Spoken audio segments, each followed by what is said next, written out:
decades, when it rains in Kent, heavy flooding from Mill Creek spills onto the property of Mill Creek Middle School. This causes safety concerns getting to class, traffic disruptions, even school cancellations. This is Mill Creek. It's small, but has a mighty impact on this Kent neighborhood when overflowing with heavy rain and snowmelt. These last couple years, as the flooding has gotten worse and there hasn't seemed to be a way to deal with the flooding. At least 3 to 4 times a year, classes are canceled or delayed at Mill Creek Middle School because of flooding.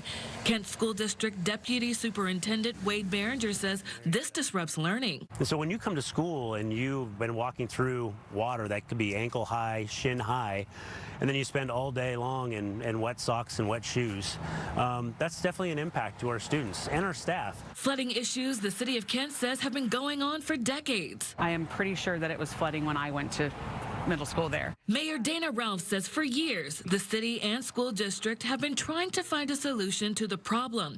City Council just approved a plan to dredge the creek this summer, removing years of silt and sediment.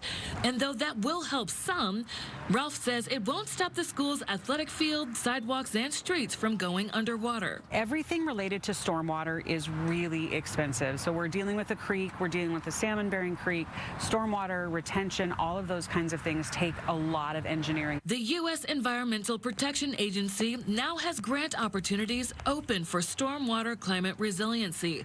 Local officials say Kent is the perfect candidate for this grant, and they're preparing a request worth $20 million to address the flooding issues of Mill Creek. What that would allow us to do is to be able to create stormwater and flood storage on site.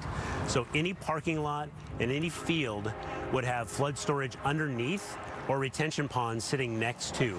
So every bit of the Mill Creek School property that we're able to would have some sort of storage for stormwater and floodwater. If approved, Behringer says the storage would hold tens of thousands of cubic feet of water that usually end up on the field and in the parking lots.